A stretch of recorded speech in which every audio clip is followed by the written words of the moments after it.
السلام علیکم، میں ہوں فہیم ارشاد۔ میں اکثر فیس بک پوسٹ کو اپنے الفاظ اور اپنی آواز دے کر کہانی یا واقعات کی صورت میں آپ لوگوں کے ساتھ شیئر کرتا ہوں۔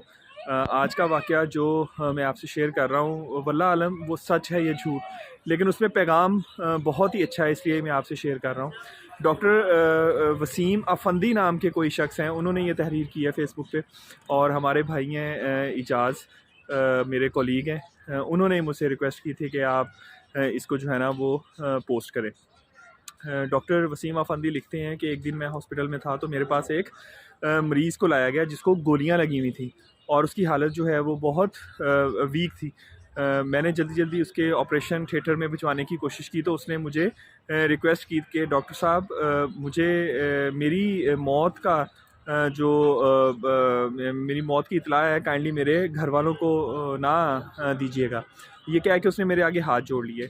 میں نے اسے کہا کہ تم فکر نہ کرو، ہم لوگ پوری کوشش کریں گے کہ اللہ تمہیں بچا لے گا۔ خیر میں نے اس کو آپریشن تھیٹر میں جلدی لے کر گیا اور اس کو بے ہوشی کا جو انجیکشن ہوتا ہے وہ لگا دیا، اور ساتھ ہی اس کی میں روداد سننا شروع ہو گیا۔ روداد کچھ یوں ہے کہ وہ لڑکا بتا رہا تھا کہ میرے 3 چھوٹی بہنیں ہیں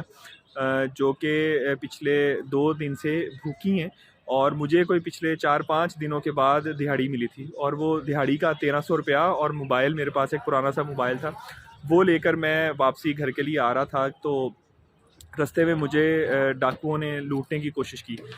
میرے پاس میری کل جمع پونجی ہی وہی 1300 روپیہ اور ایک موبائل تھی، اور اگر یہ بھی میں ان کو دے دیتا تو میری بہنیں، چھوٹی بہنیں آج بھی گھر بھوکی سوتی۔ اپنی ذات کی بات ہوتی تو شاید وہ کہتا ہے کہ میں یہ سارے پیسے اور موبائل ان کو دے دیتا، لیکن چونکہ میری بہنوں کا مسئلہ تھا، ان کی بھوک مجھ سے دیکھی نہیں جاتی تھی، تو میں نے آگے سے مزاحمت کی، جس کے نتیجے میں ان لوگوں نے مجھے گولیاں مار دیں۔ گھر نہ بتانے کا صرف اس لیے کہا ہے کہ میری بہنیں چھوٹی ہیں، وہ ان کے پاس تو 2 دنوں سے کچھ کھانے کے پیسے نہیں ہیں، تو میرے کفن دفن کا اور میری تدفین کا انتظام وہ کیسے کریں گے، اس لیے ان کو بالکل بھی نہ بتانا۔ اور ساتھ ہی اس نے کہا کہ اگر میری ماں میں حوصلہ ہوا تو میری والدہ کو یہ اطلاع آرام سے دے دینا، لیکن اگر آپ کو لگے کہ والدہ بھی ان میں یہ حوصلہ نہیں ہے تو آپ ان کو بتا دینا کہ میں نوکری کے سلسلے میں دوسرے شہر چلا گیا ہوں۔ ساتھ ہی اس نے اپنی جیب سے 1300 روپیہ اور ایک پرانا سا موبائل نکالا اور کہا کہ یہ پیسے میرے گھر والوں کو دے دینا، اور یہ پرانا موبائل بیچ کے میری چھوٹی بہن کو ایک جوتا لے دینا جس کی وہ بہت دنوں سے فرمائش کر رہی تھی۔ یہ کہانی سناتے اس لڑکے کی طبیعت خراب ہوئی اور بے ہوش ہو گیا، اور بعد میں اس کی موت واقع ہو گئی۔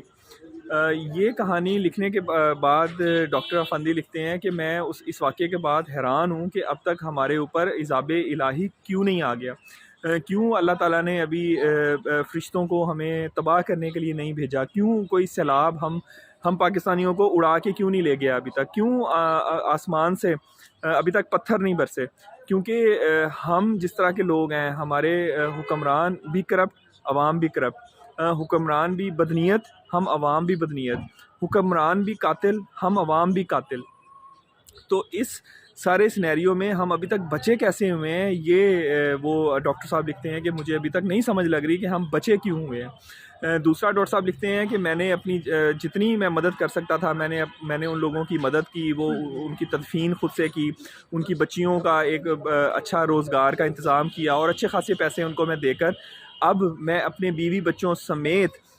پاکستان سے بیرون ملک جو سیٹل ہونے کی وہ میں کوشش کر رہا ہوں، کیونکہ وہ ڈاکٹر صاحب یہ لکھتے ہیں کہ